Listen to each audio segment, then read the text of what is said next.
I think the real turning point was maybe when I was 11 or so. I lived in New Jersey, and I didn't know that many other people who were into the things that I was into. And suddenly I was able to meet other kids and talk to them about music and politics and sort of form our identities together. And I don't think I even knew at the time how this is not a thing that was possible at any point in history before. I was at a friend's place and he showed me the modem went with its chirping characteristic sound, and instead of just connecting to a computer, he was connected to a gateway computer, giving him the possibility to access other computers. This just blew my mind.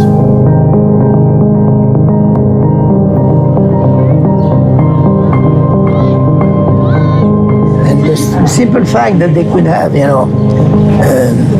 forums or blog discussions with people across the world. I thought that it was really magic. I think what you're seeing now is both, different levels, both from the governments and the companies, but also from the individual users, a growing awareness that, it may be not such a free space after all.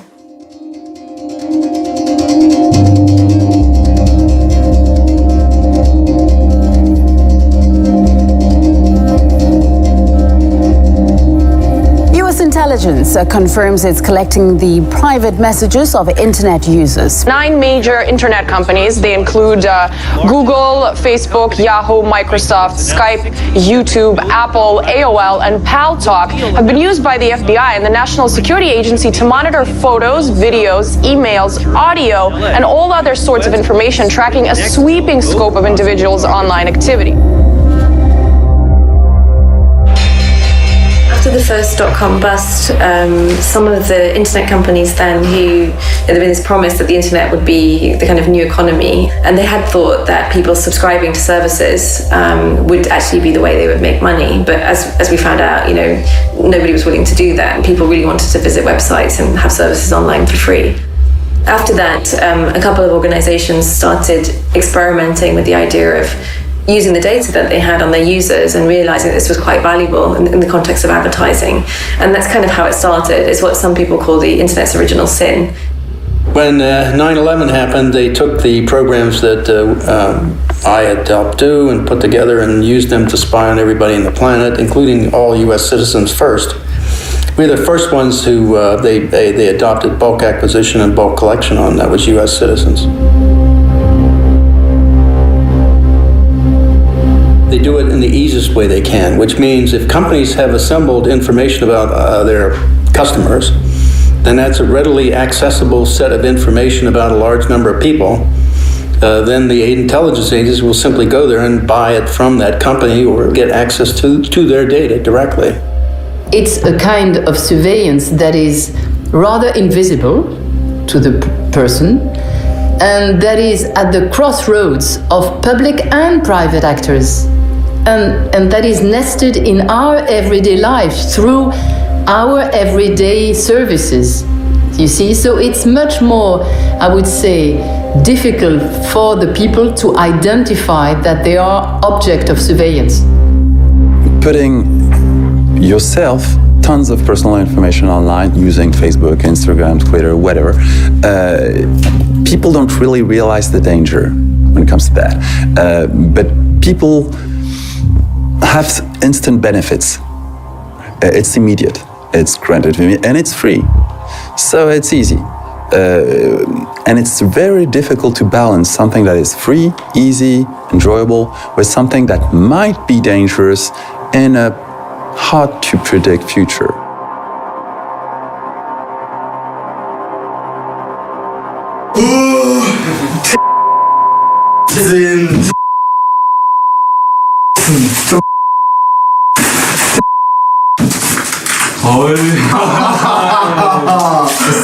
Was du saufen oder was? Ja, boah. Willst du gerne mal zusammen gucken? Gut, das hat Falter. Oh.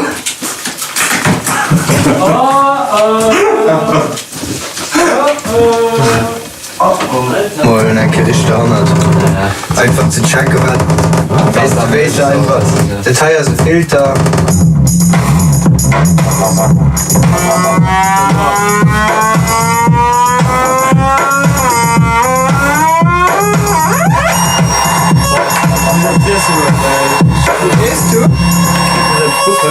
weil schon um 6 halb 7 im Keller sind. Frag, wen ich spiele dir? Mal rede.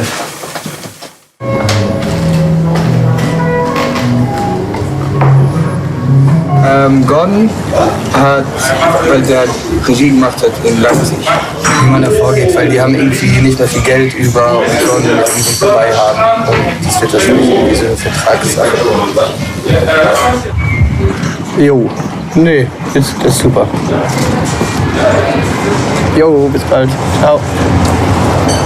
Without a doubt, the most, I'd say, aggressive data collector is through the mobile phone, because we're taking it with us in the things that we do. And when this acts kind of like a tracking device, we're leaving data traces that not only indicate things like services that we're accessing, but also where we're going and what our behaviors and patterns are.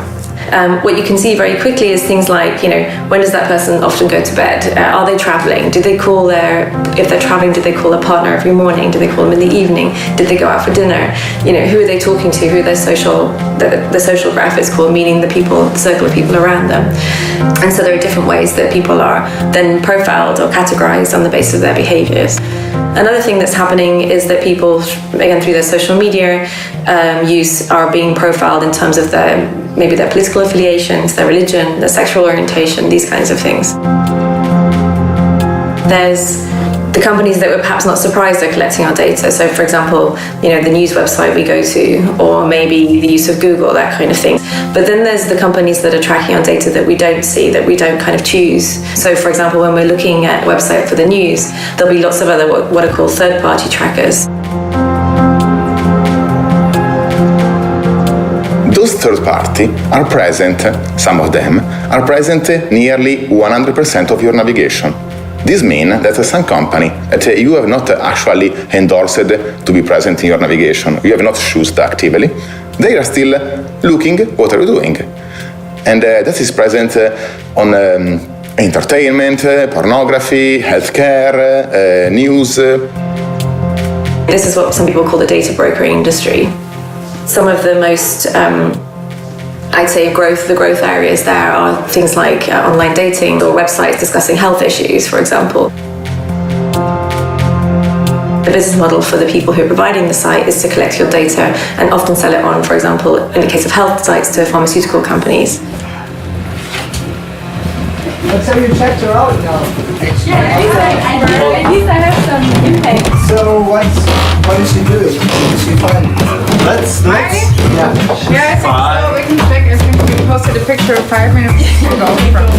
And right now too. Yeah, that's just very. Hallo and Maxwell. Bitte gerne. Yeah, I'm always sending nice ones and then Kim is answering the ugly ones. I said that's nice, and Kim said no. This is that like emojis that you have to buy? No, you just download. But why would connect my camera? But it's not about this, it's just the possibility that if you want to value, they can do it. Like, well, but this is technology. This is technology. But I feel like that's why I don't care, because I think, okay, no one wants to know what I'm doing anyway. I mean, but I think it's really interesting that everyone says I don't have anything to hide. Like, I have something to hide because I do stuff which is against the law, and I think we all do in a way. I mean, that's like, I don't have anything to hide. I don't have any. Well, I do actually.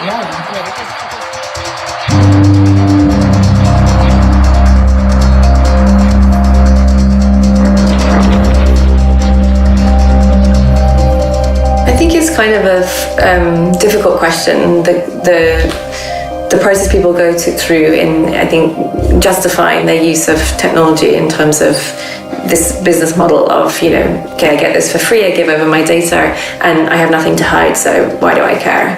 And maybe it's a bit creepy, maybe it's a bit strange, maybe I get certain adverts sent to me, but it doesn't make any difference to me. And I think that means that for people like us who try to argue something different, that we should care about these things, it's quite hard to break that barrier. Part of the reason I think this is that how quickly people are ready to volunteer that. It makes me a little suspicious, that they're like, no, I have nothing to hide, clearly. And really they're thinking, maybe I'm a little worried about this, but I don't want to be the one to say it. But think about how people who care about surveillance have been marginalized, you know? There are so many jokes about wearing the tinfoil hat and, you know, do you really believe that they're reading your emails? When I hear someone say that, I actually hear them say, I believe something quite different from this, but I don't want you to know that I do because I don't want to be the one who thinks that. And the other problem with the nothing to fear, nothing to hide debate is that all of us do have something to hide. You know, every single adult has probably committed a criminal offence in their life. It might be something quite minor, like stealing from work or traffic violations, but there are many activities that are criminal but not necessarily deviant. You know, the criminological literature will tell you that a lot of people offend consistently, you know, and it's in, you know, the percentage of like 60% or more people will regularly commit offences. These might be minor offences. So lots of us have something to hide in that respect. If you say you have nothing to fear because you have nothing to hide, so be happy, not worry, I say, okay, fine, turn over the keys to your car, your house, all of your passwords, all of your accounts, medical records, everything. And I'll put them into a special secure lockbox, but I'm going to keep it, I will keep it for safekeeping. No one, and this is now thousands of people over the last several years in front of multiple audiences, no one was willing to turn over any of that information to me. And I'm asking them to consent. Okay, tell me. So basically what we would do is put a spy software on your cell phone, which is going to look at the patterns and actually at the things you agreed or clicked OK on the terms of condition of the apps you're using. Yeah. This plus your browser, we would mostly look not really into the contents, but on what we call metadata. Where you're going, when do you browse, to whom do you talk, and basically look a little bit like what does your digital life say about you. Yeah.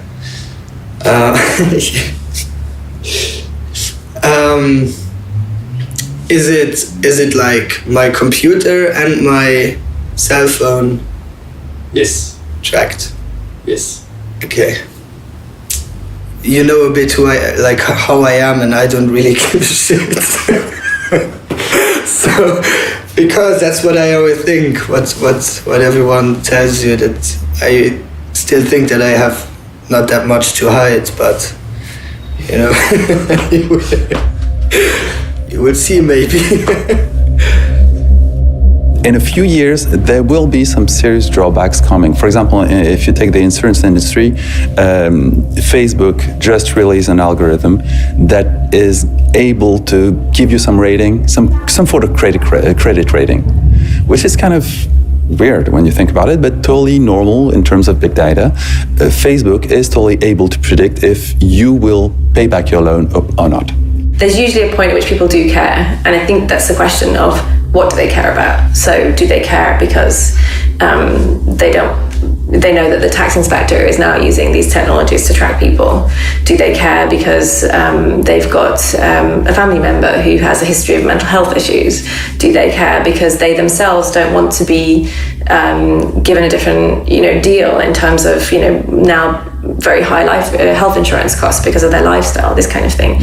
Credit rating is totally predictable. It will happen. In a few years, your personal information, the one you're willingly putting online on Facebook, Twitter, all this thing, will give you credit rating. And if you end up with a bad credit rating, well, you ask for it. You were the one thinking that you had nothing to hide. I like to speak about intimacy. And if fundamental rights seem like something remote, something you may not want to care about because, you have to fill your fridge, you have to pay the rent, you have to wipe the baby's ass and whatnot, then an intimacy is not what you're willing to give up. You understand what it means. Intimacy is those spaces where you are truly yourself, either alone or with people you decide to share this intimacy with. Intimacy is when you're naked, either as a metaphor or really. It's when you can experiment with yourself, you can experiment with new ideas, with new concepts, with new practices, without being judged by your peers. If you're in the middle of a crowd of 100 people and take a guitar and think, what would it do if I played like this, cling, clong, clong? You would never do it. If you're alone in your bedroom with that guitar, you do the cling, clang, clong, and maybe it sounds like shit. And you try again, and again, and again, and again, and again.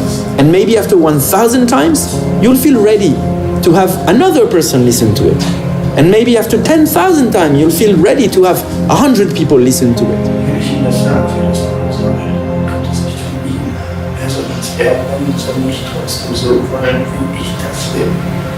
Der andere soll einen einfach mal wollen. Aber von sich aus soll er wollen. Ja, von sich aus soll er das wollen, aber so wie ich das will. It's because you have an opportunity in your intimacy to experiment without being judged. That you can make mistakes with no cost. It's because of that you can develop your personality. This is what we're being robbed. People don't really think of these things. I think also they don't realize that their situation may someday change. You know, today you might feel like you're not a very political person or your life is not very exciting.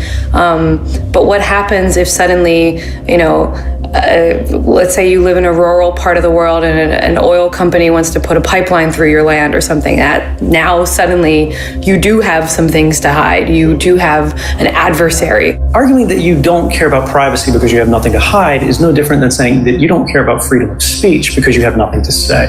But the bottom line here is, even if you're not using a given right at this precise moment, other people do. Saying that you don't care about a right because you're not using it personally is the most antisocial thing you can possibly say. What it's saying is that I don't care about other people. Now, particularly if this is being said by someone who occupies a position of privilege. You know, if you're a rich, old, white guy sitting on the very top of society, you don't care what the laws are, you don't care what the rights are, because society is ordered to protect your interest. It's the minorities who always face the greatest risk. Right now, it's potentially serious. I saw my mom and my grandmother go through some really tough experiences, and I, became aware that discrimination and violence against women and girls wasn't just happening in my family or community. And I decided that I wanted to work on these issues.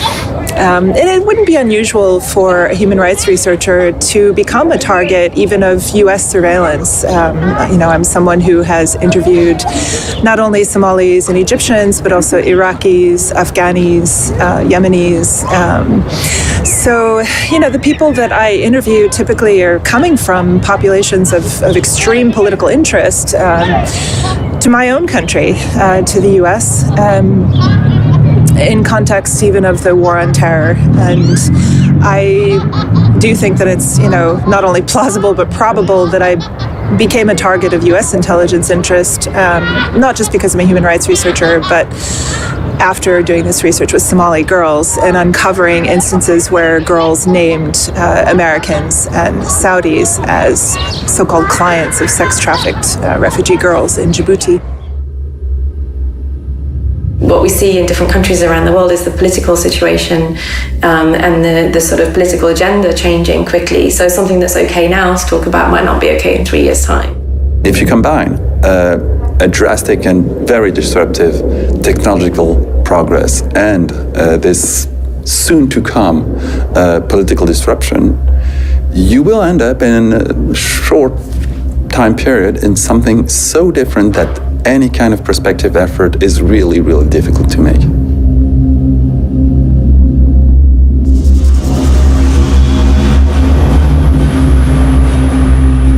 So I'm gonna plug in the USB stick and we can have a look at what data we have. Mm-hmm. So we have different streaks, all logs. Exactly. So all logs, that's data from his iPhone. And from the MacBook. And from the MacBook. And from the MacBook we have his browser history. so from his laptop. And from the iPhone, we have lots of different data sources. So we have GPS data, we have an overview of all the apps he has installed, we have his browser history from his iPhone. We know who he called, who's in his address book. We have his Facebook messages, SMS, Skype messages, WhatsApp messages. Damn. Yeah, so we can I feel bad. kind of see what apps he used. So I'm a data analyst, which means I work with databases and I analyze data to usually find fraud or suspicions of fraud in the data. And I'm going to apply my skills here to, well, first of all, to identify patterns in the data, to see who Mr. X is, what he does regularly, but also to find things that are unusual in the data. My goal is to correlate the different data sources to see whether there are any patterns between the different data sources. I was dedicated to do privacy analysis on the mainstream website. So understand which are the third-party trackers present in the website. I will try to apply this analysis also to the browsing history of Mr. X. The point is, it's collecting data on that scale on everybody in a country presents the opportunity for the government to go really bad. They just don't understand that. Now, people in Germany who have experience with totalitarian states like the Stasi and the Gestapo and SS, they have living memory of what it means to have that kind of information in a central repository for central government to use. And it's only a matter of whether or not the government is favorable to democratic principles or not, as to whether or not they become totalitarian or not.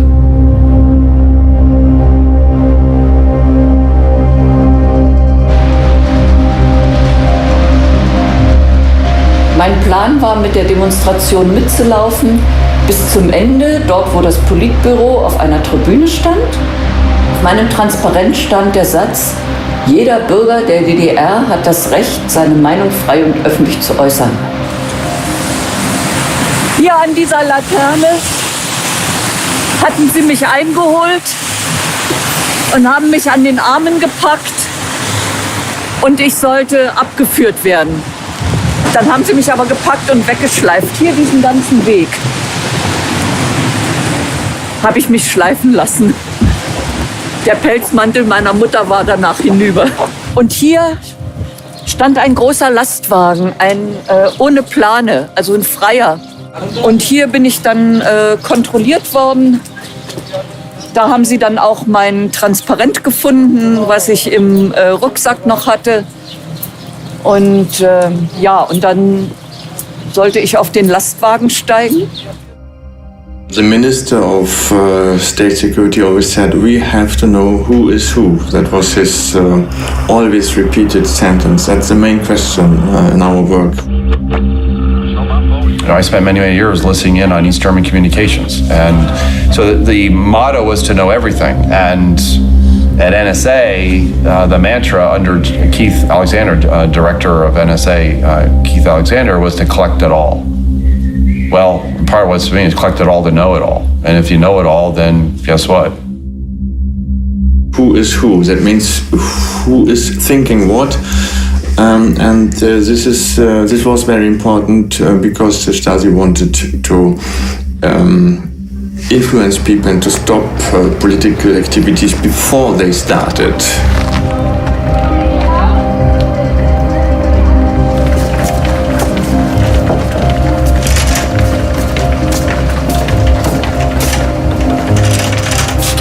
Diese Oppositionbewegung der 80er Jahre begann in der Hochzeit des Kalten Krieges, als Atomwaffen in Deutschland stationiert wurden. Also wurde ich dann Mitbegründerin des ersten Friedenskreises der DDR, des Friedenskreises Pankow, gegen die Militarisierung des Lebens in der DDR, gegen die Stationierung von Atomraketen, gegen Militärunterricht in den Schulen. Ich habe ja dann 1982 auch einen der ersten privaten, sozusagen Umweltkreise gegründet, der sich immer in meiner Wohnung traf. Und später dann ab 1984 kamen dann auch Menschenrechtskreise dazu, also Kreise, die die Menschenrechtsverletzungen in der DDR thematisiert haben. I was in the Stasi archives this past year, and it's quite something seeing row after row, file after file, thousands upon tens of thousands of paper-based, which in itself had been the system for keeping track of all that. The system for indexing had gone through several iterations, and they were actually moving, even the Stasi were moving in the 1980s to computer-based systems. Tonbandmitschnitt hier. Hier ist ein Tonbandmitschnitt. So sehen die dann aus. Ja? Da ist bei einer Veranstaltung heimlich ein Tonband mitgelaufen von der Staatssicherheit. Und die Staatssicherheit hat dann dieses Tonband abgehört und hat aufgeschrieben, was ich auf dieser Veranstaltung gesagt habe. Es gab aber auch Abhörprotokolle vom Telefon, weil ich für die Stasi wichtig genug war, meine Anrufe abzuhören.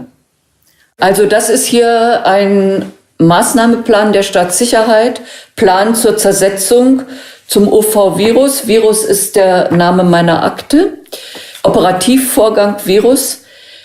Mit dem Ziel, den Einfluss, die Aktivitäten und die Teilnehmerzahlen des Friedenskreises Pankow zurückzudrängen und die führenden Personen des Friedenskreises zu verunsichern, werden folgende Maßnahmen der Zersetzung vorzuschlagen.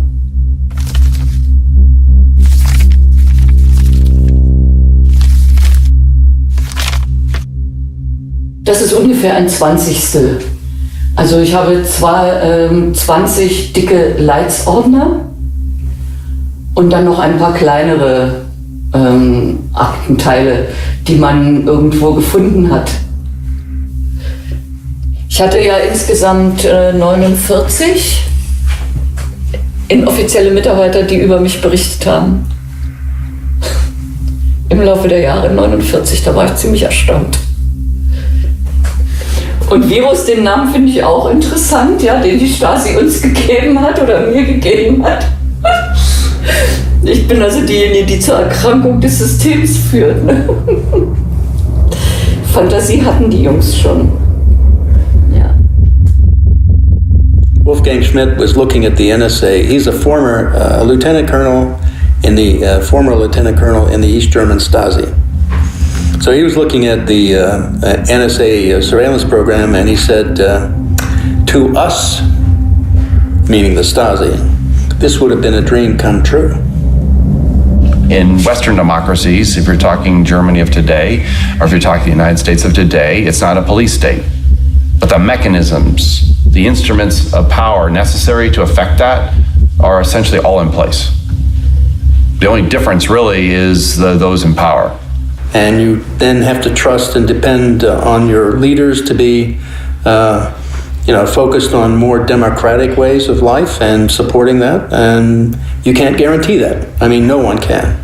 So in the United States, they say it can't happen here. Well, I'm sorry, yes, it can. It seems like it never sleeps. Wait, so because we have data points like every few minutes, all night for 2 days in a row. Maybe that's his lifestyle, but...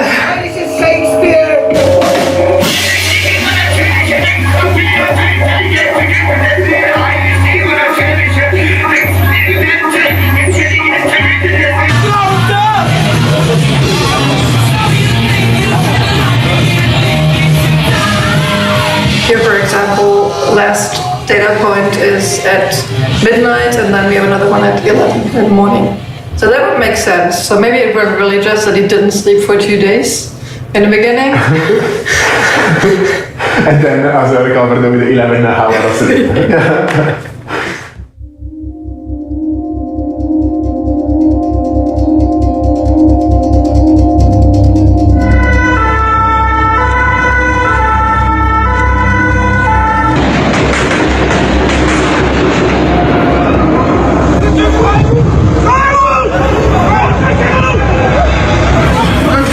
Monsieur, qu'est-ce qui s'est passé?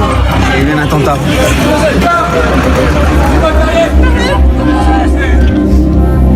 British MPs have approved a bill which would give intelligence services their most intrusive domestic spying abilities ever, with little judicial oversight. The move comes in the wake of the Charlie Hebdo attacks in January. This bill will govern all of the powers available to law enforcement, the security and intelligence agencies and the armed forces to acquire the content of communications or communications data. Dies ist ein guter Tag für die Sicherheit und die Freiheit der Bürgerinnen und Bürger Deutschlands. Es ist ein schlechter Tag für die großen Verbrecher aller Art. The net effect is if you are a law-abiding citizen of this country, going about your business and your personal life, you have nothing to fear. There are many narratives. One is the nothing to fear, nothing to hide argument. The other one that's commonly articulated is that there is a balance between security and liberty, or sometimes that's more narrowly defined as a balance between security and privacy. It is an extremely problematic way of conceptualising these things for several reasons. Benjamin Franklin said something along the lines that people who are willing to give up their liberty for security will lose both, and they deserve neither. And what I take from that is that there's not a simple balancing. These aren't things you can easily quantify and measure against each other. I would say very simply, bulk surveillance has been a direct and absolute continuing failure. I mean, it has stopped. They justified by the terrorist groups and stopping terrorism as the means of doing it, the reason why they have to do it. But in fact, it has failed in every turn. Every attack has happened, and they've not been able to stop it by bulk collection. Each time you have a terrorist attack somewhere in the world, you hear right after, oh, see, we need more security, we need more securitarian law, we need more power to the government agencies and the such. It's more than 20 years I am in data protection, but I still am a member of the judiciary with a background on organized crime, anti-mafia legislation, and it was me drafting the so-called Italian Patriot Act. So no need to persuade me that at certain stages interferences are essential and even invasive activities by the state. The deficiency of criminal investigation by police and judicial offices should build on selective sources. What works is difficult, is infiltrating the networks, is surveilling the individuals, is blending into the mass, is for agents to learn languages and risk their lives. And the agents don't want that. They got those big computer systems where they can watch the whole world. Well, guess what? It doesn't prevent terrorism. That's true in Paris, that's true in Copenhagen, that's true in London, that's true in New York and in Boston and Texas and California. All those attacks, they've never been stopped, yet the people they knew that did it, they knew about them and knew they were potential terrorists. But they didn't do anything about it, and the reason is because of this bulk acquisition. They have to wade through all this bulk data to try to assess them and what they're doing as a threat. That means the consequence of that is people have to die first. Then you go look at the people who did that, and then you focus on them, and then you go after anybody who's associated with them. A focused, targeted approach will give them the opportunity to stop people from dying. That's what they need to do.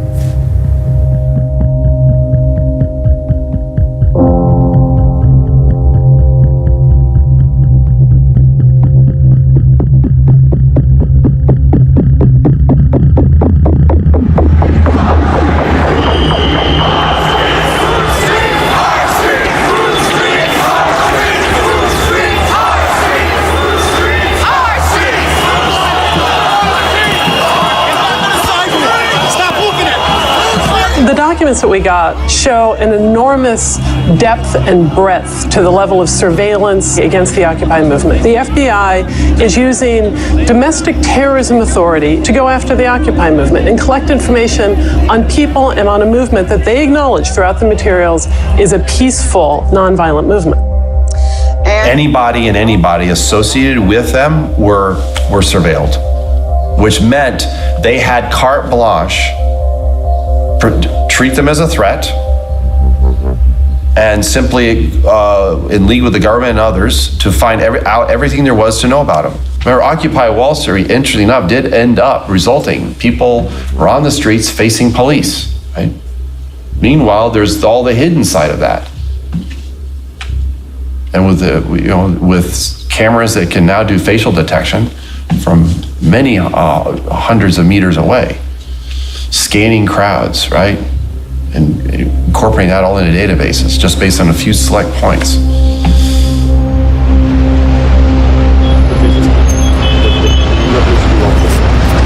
Là, si tu regardes par exemple, là où j'ai vraiment pris conscience de la filature, c'est juste là, avant le panneau là. Donc il y avait le type avec sa capuche. Déjà bon, il y a des moments où les capuches, la capuche, l'air comme ça avec le sac à dos qui regarde obstinément ailleurs quand on le regarde. Et au moment où j'ai fait demi-tour, il s'est passionné d'un coup pour l'interphone de l'immeuble en regardant si c'était pas l'adresse là. Enfin, c'était assez maladroit, assez mauvais. Il y avait aussi une femme qui me suivait. Donc là, c'était derrière, là, dans le pâté de maison. Il y avait aussi une femme qui me suivait sur la rue transversale, là, ici. Je suis allé, à un moment donné, je suis allé vers la bibliothèque. Je me suis dit, bon, je vais aller... J'ai hésité un moment. Je me suis dit, où est-ce qu'il faut que j'aille? Donc j'ai commencé à aller vers la bibliothèque. Je l'ai remarqué. Je me suis dit, non, c'est une mauvaise idée. Je suis tout seul.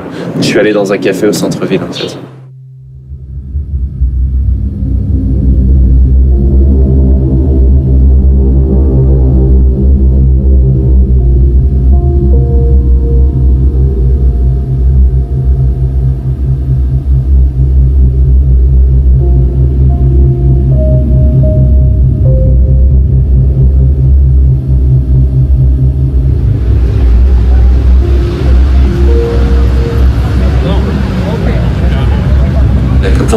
Moi j'étais investi depuis plusieurs mois sur les processus d'organisation de la COP21. Donc en gros c'était toutes les questions logistiques et moi j'étais un peu dans la commission juridique de soutien aux manifestants. Donc c'est des dispositifs quand il y a des grandes manifestations qui sont mis en place pour faire le suivi juridique des manifestants en fait. À partir du 13 novembre et la déclaration de l'état d'urgence, nous, notre premier réflexe a été, de se dire, ça va être vraiment très compliqué, la COP21. 2, de se dire, mince, qu'est-ce qu'ils vont pouvoir utiliser contre les militants? Parce que déjà, le 20 novembre, on s'est posé la question très sérieusement de quel dispositif, et on s'est plongé tout de suite dans la loi d'état d'urgence pour savoir quel dispositif pouvait être utilisé dans le cadre de l'état d'urgence contre les mobilisations de la COP21.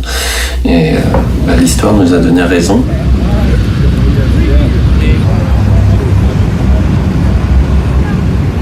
Et ça a mis une pression extraordinaire sur l'ensemble des dynamiques puisque c'était censé être une mobilisation internationale où étaient attendues des dizaines de milliers de personnes, voire des centaines de milliers, parce que c'était plutôt sur ça que tablaient les grandes organisations telles que Havas ou autres qui le 29 novembre voulaient ramener plusieurs centaines de milliers de personnes dans la rue.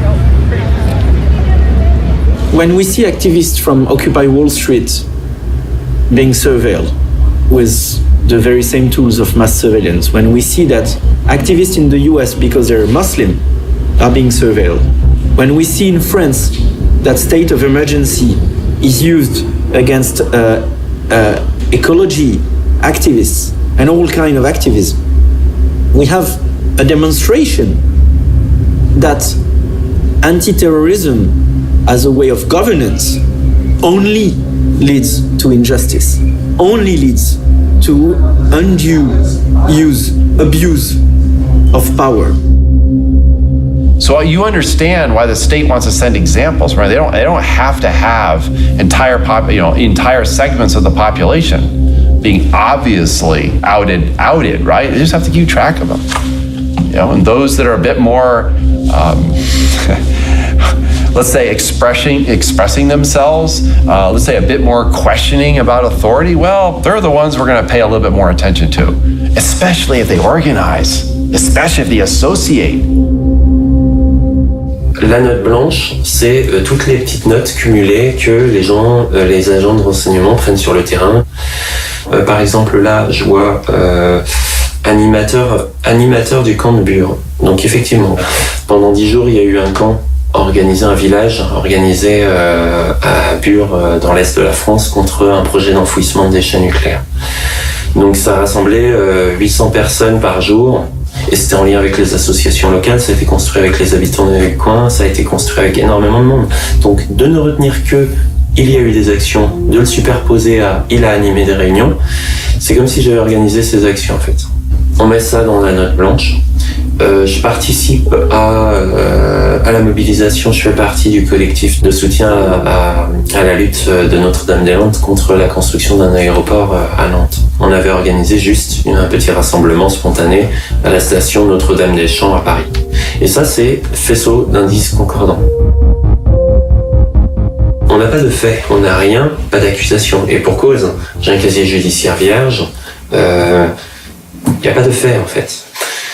Ça montre vraiment qu'à la fin, on construit une figure de l'ennemi intérieur, de la personne qui va menacer les institutions de l'État. Et c'est ce qui se retrouve à la fin quand c'est écrit que l'intéressé participe activement depuis plusieurs années aux actions menées contre les représentations de l'État.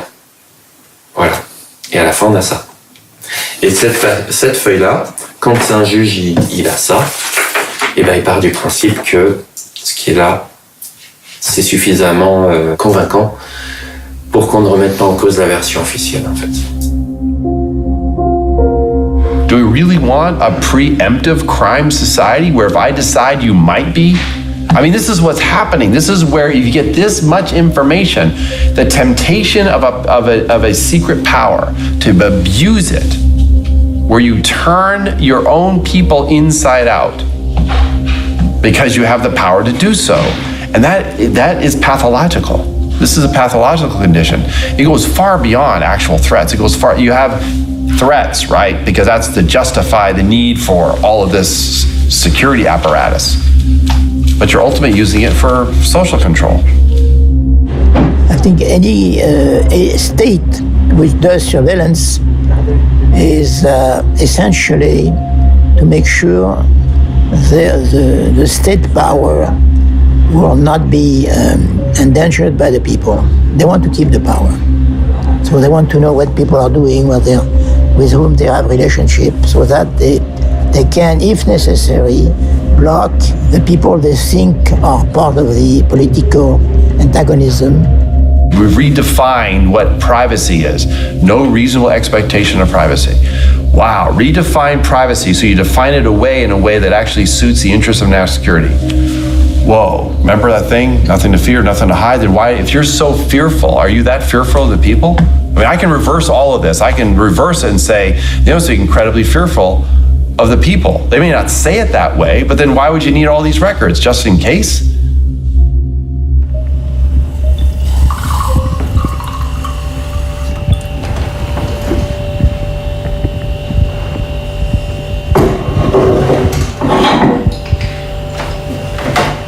Ich bin persönlich von Überwachung betroffen gewesen, weil mein Freund André Holm seit 2006 beschuldigt wurde, Terrorist zu sein.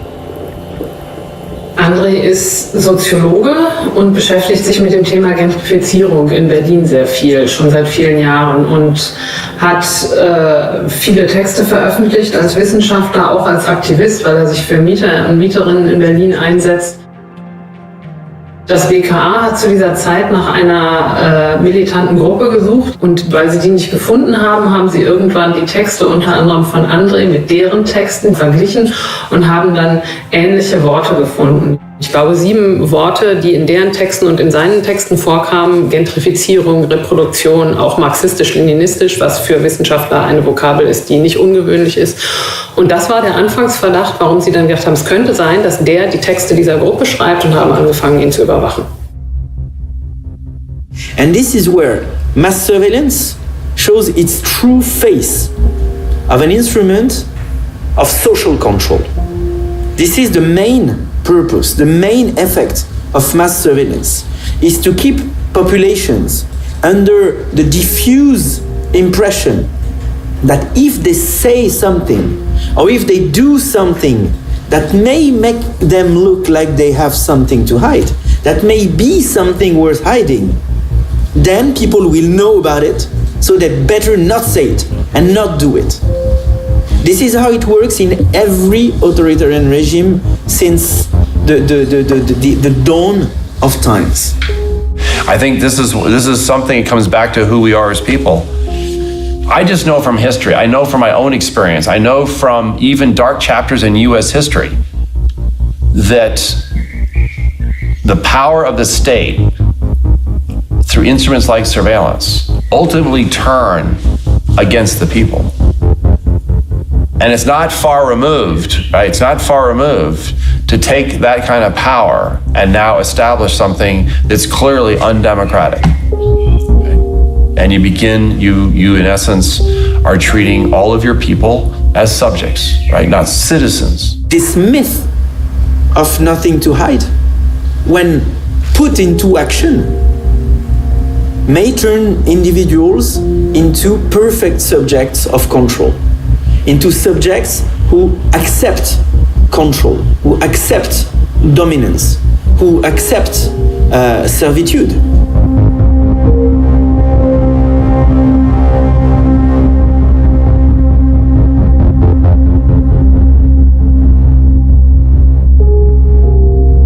You remember, even in 1984, I mean, that's a novel that has become very real for me. Or even in Brave New World, which is another way of looking at this, okay? Sort of the bread and circuses routine, right? Here's the problem. If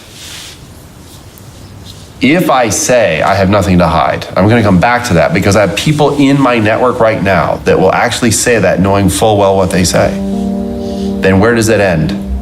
Because if you say in terms of electronic communications, I have no reasonable expectation of privacy, then where do I have an expectation of privacy?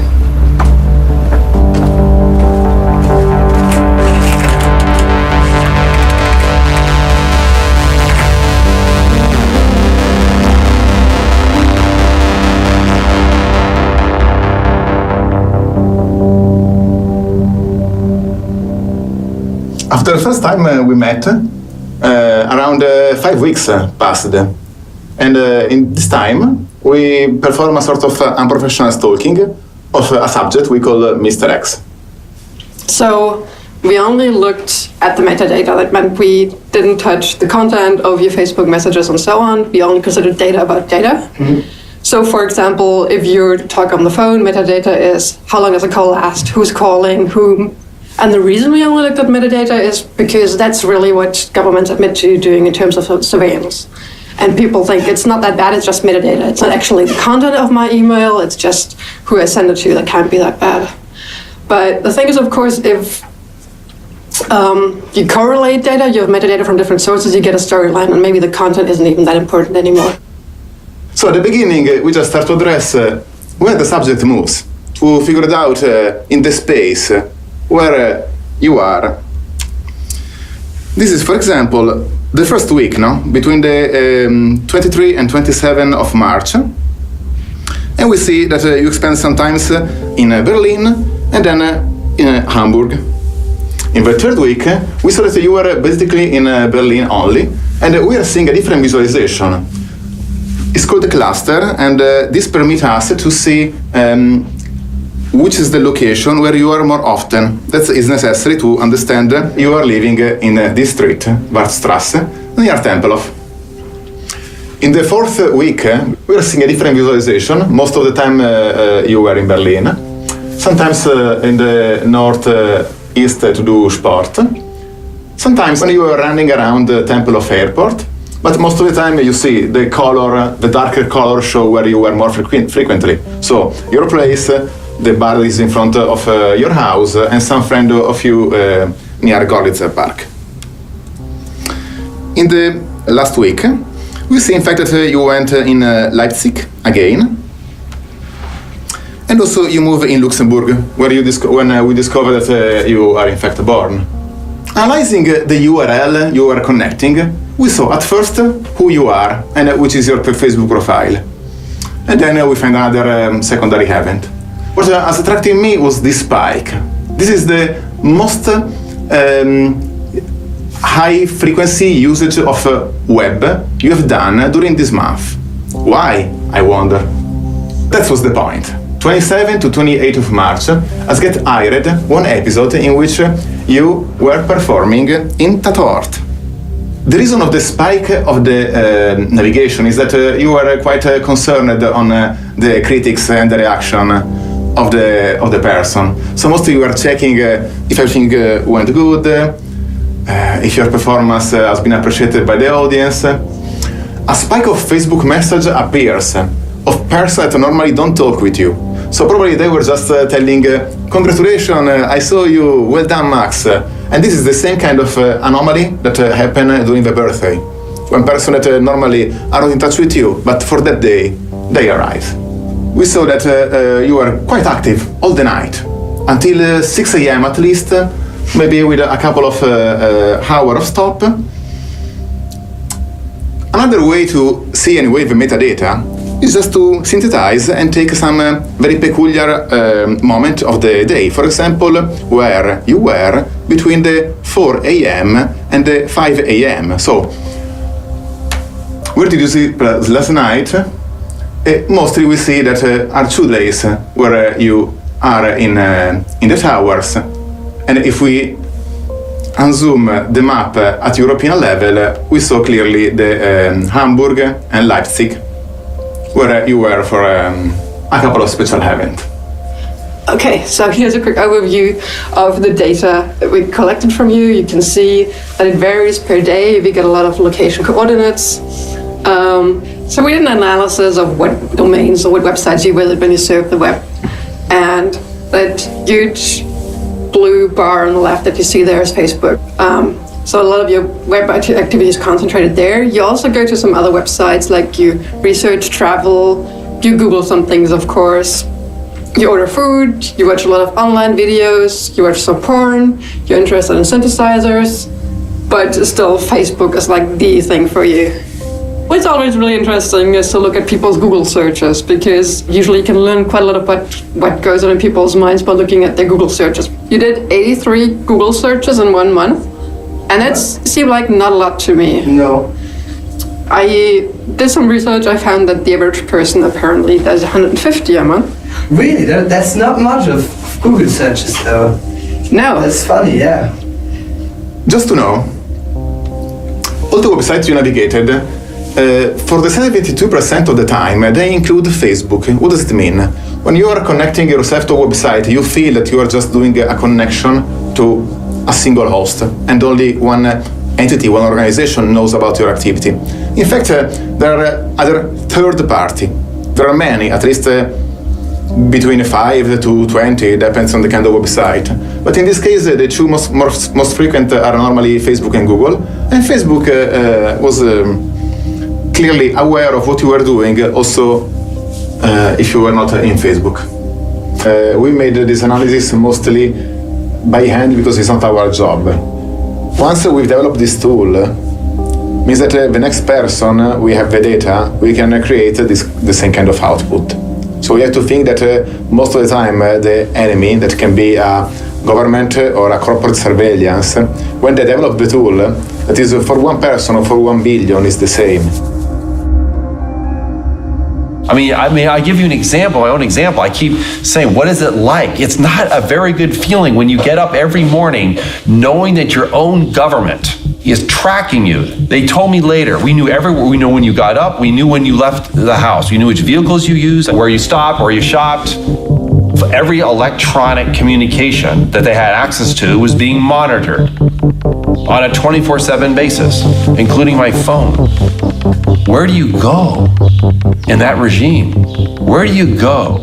I can get emotional. Where do you go? Where's a safe place? Where do you go to be yourself, right?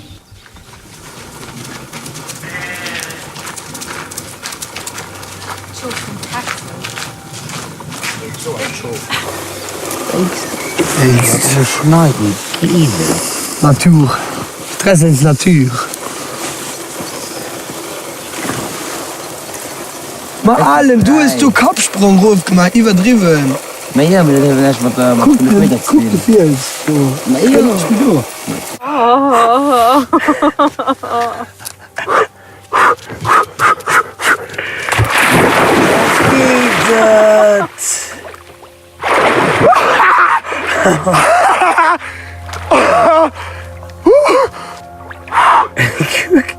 Oh, c'est bon. Oh, c'est froid. Are we back down to just my physical body? Just literally the only thing left now is in my head that's private? And even that's suspect with emerging technology? So where do I go that's safe? Where's the safe room? I get back to 1984. Winston cowered in the corner. Why? Because it was the only place where the surveillance cameras couldn't see him, which meant they knew where he was. And in the end, people forget the rest of the book. They haven't read. People have finished reading 1984. It's quite dystopian because even Winston gives up. Winston is the protagonist. Winston is the person in all of this, right? What happens to Winston is what happens to society. Also die allermeisten inoffiziellen Mitarbeiter, die lange für die Stasi gearbeitet haben, und das ist die Mehrzahl, die hat das freiwillig gemacht. Zum Teil haben sie ein bisschen Geld gekriegt, ja, zum Teil ein paar kleinere Geschenke. Aber ich glaube, die Hauptsache war dieses Machtgefühl, was die hatten. Aber es war der Mann, der Bruder, ja, der Vater, der Sohn und so weiter. Die ganze Palette.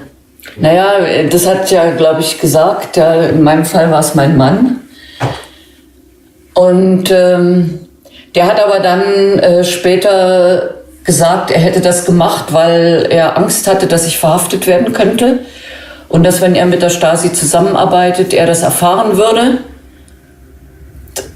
dass ich verhaftet werde oder werden soll und mich dann davor schützen kann. Und ich glaube ihm das auch, weil als ich zu dieser Demonstration gehen wollte, bei der ich dann verhaftet wurde, er hat alles versucht, mich davon abzuhalten, außer zu sagen, du, ich weiß es von meinem Führungsoffizier, dass du verhaftet werden sollst, also bleib hier. Das hat er nicht gemacht, ja.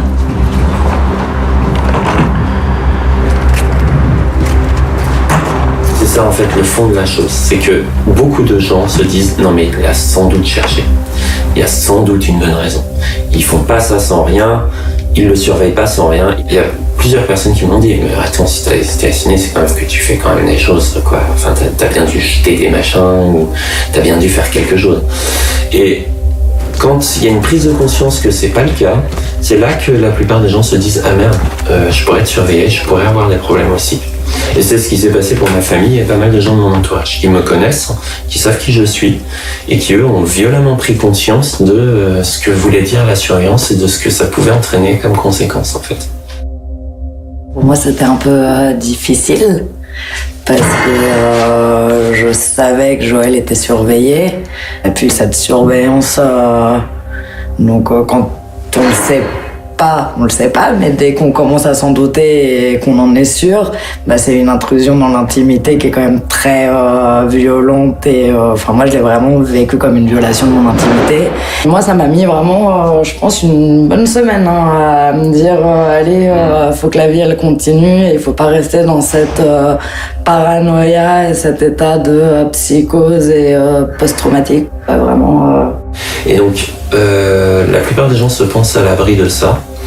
Mais il suffit que la police se trompe de porte lors d'une perquisition administrative sous état d'urgence, qu'un voisin mal intentionné ou un collègue mal intentionné dit lui, il est louche, il s'est rasé la barbe, il va à la mosquée, et on peut très vite tomber dans cette case de la personne surveillée en fait.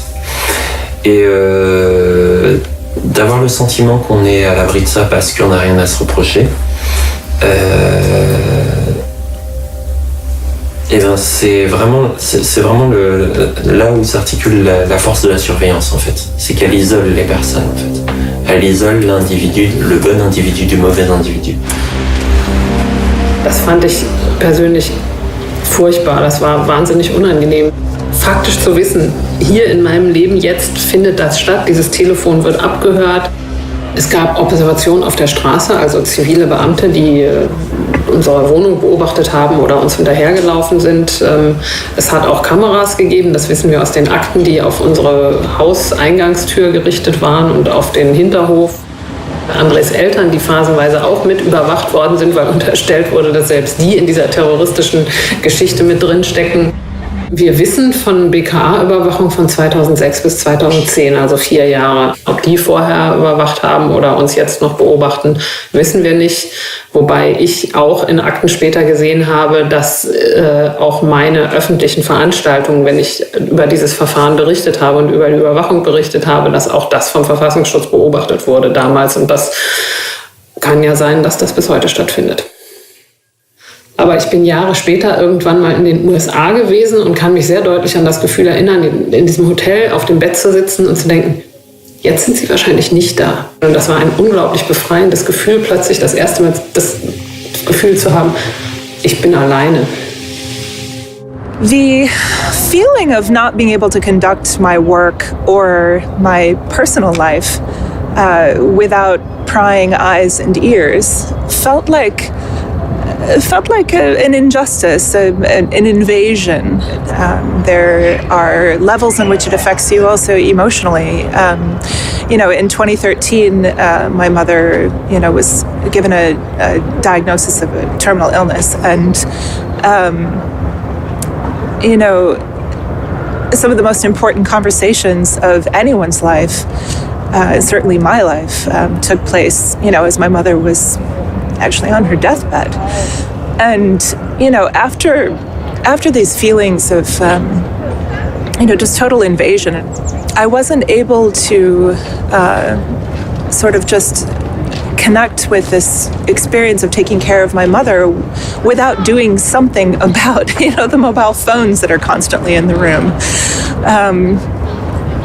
So, maybe strange to say, but it offered me some little bit of comfort while taking care of my mother to put the phones in the other room. And literally when she was, sharing with me some of the, the last things that she wanted to say to me,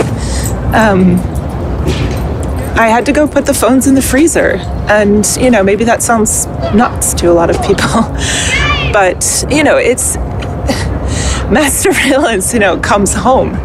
It's not just something that happens over there or to, NSA contractors. It's not just something that, famous people talk about or journalists are concerned about. It can touch the lives of people who think of themselves as regular people. What can make a bit afraid is really like this dislocation things. Like, this weekend where I was in Hamburg, that's really weird. Like to see like I was this thought at that point. You are clubbing here. Yeah. Those are things that is really, really personal stuff, where you don't want to share it with someone.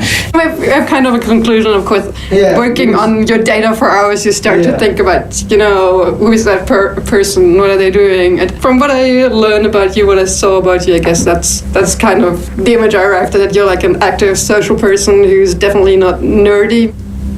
There's nothing about politics, for example, on there, so I have no idea if you care about politics, and if you care about politics, like what your views are. That's crazy.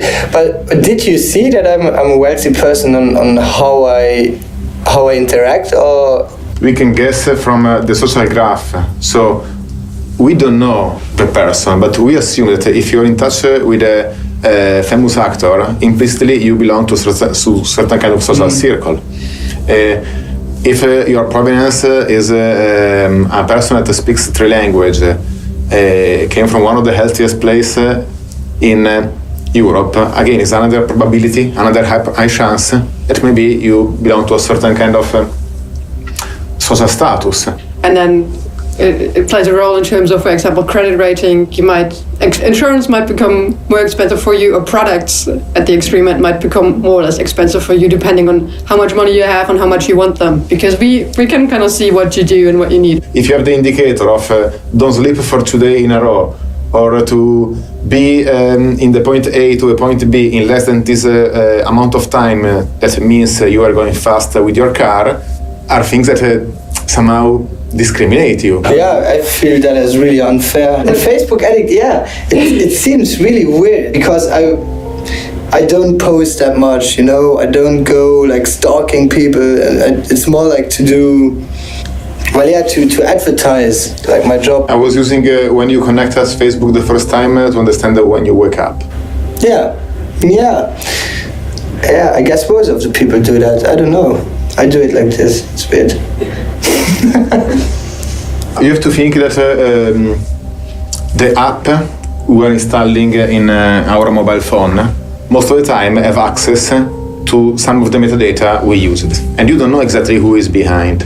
We promised to you that we are not going to make any harm with your data, but when your data are collected by 20 or more anonymous company in the other side of the ocean, and you for them are just a number, that is the scary aspect of the corporate surveillance. They pull in all the metadata of your transactions, and then they can do timelines of your entire relationship in the community that you have and the transactions over time in sequence, and build basically a timeline of your electronic life. It's all done automatically with software. It doesn't take people to do it. They call it the corporate store, sort of in quotes, the corporate store. It started off with just phone numbers, which obviously can be indexed to names and addresses. And then it turned into emails, financial information, internet usage. But what they're primarily interested in is who are you hanging out with and what are you saying? Who are you spending time with? This is where the metadata actually is quite significant.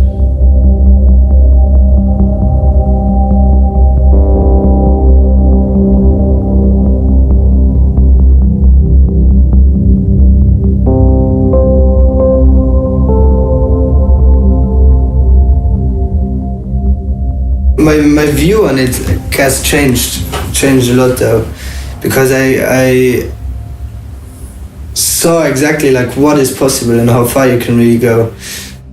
It's hard to see it in front of your eyes, like all this stuff, all this data, and that someone talking about you, like that you never met before. Stuff like that. That was really weird. The most shocking for me was to see in the cinema like all these names appearing all over the place, like all my contacts of my phone, of my Facebook ranked like in different kind of actors, directors, friends, we don't know, maybe lovers, all this. And even they had a weird feeling because a lot of people came back and were really asking like, how is the surveillance going and the movie thing, because I guess that was something really, really weird for them to hear from me, that I'm next to them and I get surveilled like the whole time. No, for close friends or whatever. Like they were like, this is pretty. These questions, they came always back, like these questions of, was it really a good idea to do it, and do I really want to show my behavior on my phone or on my internet and everything. And I think it changed a bit maybe my behavior in that time, but I could not say really how. It was just a bit weird that I really saw that there were that less information, considering like Google searches, for example, those are things that were a bit like, hey, so what did I do actually this 7 months? If you look down through history, I mean, the cases, most recent ones are the Soviet Union and East Germany. If you looked at the surveillance states that they had and how that worked, was people became very sensitive to being watched and monitored, and they were afraid to do anything unique or different that is to be adventuresome, to take a risk, right? That destroys that sense of the freedom to do that when you're being monitored. And so what that does is it stagnates the society. I mean, the society doesn't advance because there's no creativity and innovation. This is an impact on society that's huge, especially in a free society where we should be able to say what we want to say, especially in a private setting. And that's something that is oftentimes kind of done away with when they ask, what's actually the damage? What's the problem? What's like your direct effect? Where's the dead body, in a way, if you don't have privacy? And we oftentimes don't have a dead body, we just have a body that doesn't move too much anymore. If your legend, you have nothing to hide, if you try to make yourself believe you have nothing to hide, then you will speak like if you have nothing to hide. Then there are things you won't say. There are things you won't do. There might be people you won't meet. And this is all we lose collectively as a society.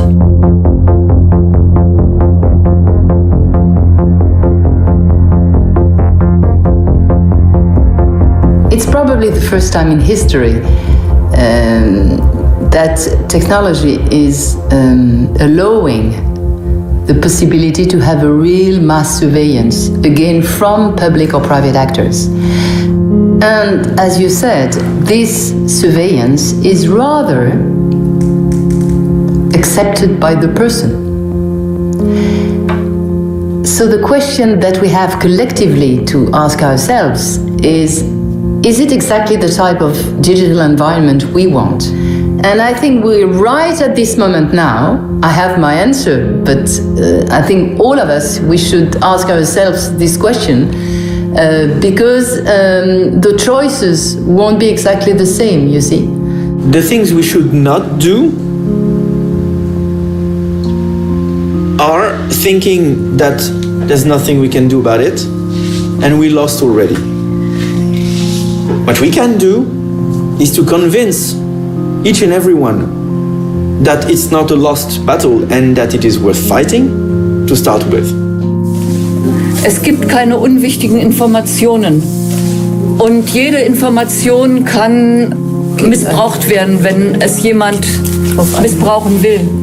Und ich sage den Schülern immer, ihr müsst aufpassen, was ihr von euch preisgebt. Denn so schön diese neuen Möglichkeiten alle sind, aber die beinhalten auch eine Überwachung der heutigen Menschen, von denen die Stasi nur träumen konnte. I think another thing people can start to do is also play around with just kind of feeling like they understand how the technology works a bit more. Using a computer or a mobile phone, we've been taught that it's a bit like a washing machine. You put stuff in, you press the program, and then you don't think about how it works. The truth is the less you know, the less control you have over what's happening. So, motivating people to get a bit more interested in knowing how the internet works, or knowing how your device works, or knowing why it is that the company's giving you free services is pretty important. There are a lot of things you have to learn. If you want to fly, you have to take courses in flying. If you want to run, you have to train yourself in running. And I believe the best way is the community learning by other people, which makes it more convincing and also more understandable very often. There is, for pretty much everything that you're using now, every Microsoft or Apple product or Google or Facebook or whatever, there is probably an alternative. And in most cases, the alternative is very good. And, just really simple things like using a search engine that doesn't track you, like Disconnect or DuckDuckGo, because we know that Google is a very powerful surveillance engine, in all these great, really sophisticated tools that it gives us. It's taking all of our data. Signal for texting is something that I teach. Tor browser, that is the web browser that helps protect some of your personally identifiable information from websites you visit, from your internet service provider, from anyone who's observing your network traffic, whether they are, your, work IT department or a sovereign state. I think we have to be very humble here. We have to think very carefully how we speak about those things. Saying to someone saying to someone living in an authoritarian regime where internet communications are particularly surveilled, oh, you should use Tor, may end up having this person taken to jail or worse. Because in some countries, maybe just using Tor blinks a red light, potential political opponent detected. So it's not about giving advice, it is about sharing and understanding, and it is also about building collective resources where we can efficiently mutualize knowledge. So on a case-by-case basis, we can find appropriate solution. The good part is that once we arrive to a world where half of the population will encrypt for no reason, it will help others by overwhelming the surveillance state with uninteresting encrypted mails. But we need this hype to start and begin for all of us to be really secure. We need free, liberal software that belongs to the humanity as a whole. Software where everybody on Earth has the same freedom as the author to get to understand what a piece of software does and to get to modify it. Then we need decentralized services. Decentralized services means that you know where your data goes. You know what is happening when you click somewhere. You know what is stored, you know where it's stored. So we need all this in conjunction with end-to-end encryption, not any form of encryption. End-to-end encryption means that you generate a cryptographic key, I generate a cryptographic key. We decide to share those keys, and then we are in control. What I like about the tech side is that there is something that can be done. Each of us can make a change to our behavior in terms of whether we encrypt our communications, whether we use free software, hopefully some combination of all these ideals. And even just making one small change today does do a great deal. Just using an encrypted texting app like Signal for your communications between your friends is not perfect. Phones are bad, all these other issues, but it's something. And I think it shows people that they are empowered to make a change themselves. And it means also that democracy, people got to understand, democracy is not a spectator sport. You have to participate, you have to be active, and you have to do that continuously to ensure that you keep your rights and freedoms. You can do access requests, you can ask any company in the world, what data are you storing about me? They have to send you a copy of everything they hold about you. You have an idea of what they're actually holding about you. You can see, if they shouldn't have this information, where did they get it from? And this creates a lot of trouble, interestingly, for companies. If just individual people asking, what are you actually having on me and why do you have that and how is this legal? It gets the whole legal department going crazy. It's an industrial challenge that would take policymakers on a path of really doing shit for growth and jobs if this is really what they care about. Rebuilding the capacity in Europe, in Germany, in France, and everywhere to build computer chips, to build computer systems we can understand on a hardware base is something critical. When we realize that there's something we can do on a personal and community level, I think it can encourage us to act at the political level more, so by contacting our lawmakers or supporting organizations that are doing the work of law reform. One of the most powerful things that I think has happened since Snowden is this massive increase of all of those things. All the people who are working on this stuff, more or less in isolation, have come together in a way that is, I think, when I think that we're going to win, I think it's because of that kind of solidarity that we have.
Nach dir, der Megadata. Metadata-Wurm im Netz versteckt.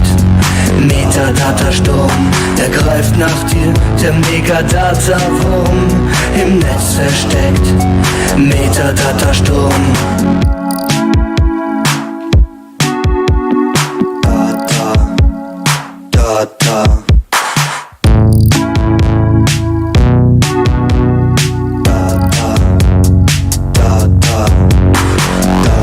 Die wollen meine, ich geb dir meine, die klauen meine, sowieso. Die wollen meine, ich geb denen meine, die klauen meine. Er greift nach dir, der Megadata-Wurm im Netz versteckt. Metadata-Sturm, er greift nach dir, der Megadata-Wurm im Netz versteckt. Metadata-Sturm.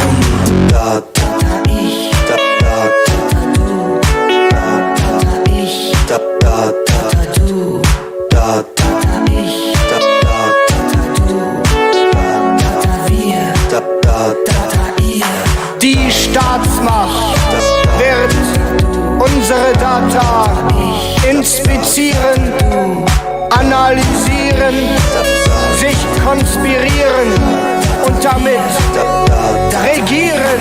Er greift nach dir, der Megadata-Wurm im Netz versteckt. Metadata-Sturm, er greift nach dir, der Megadata-Wurm im Netz versteckt.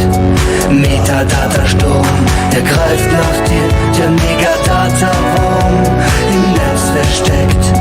Metadata-Sturm, er greift nach dir, der Megadata-Wurm im Netz versteckt. Metadata-Sturm.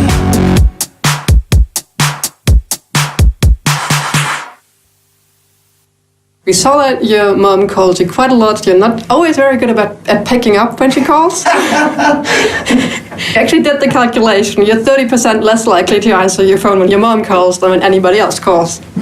But you're good. You always call her back in the end. I gotta call her back always, yeah.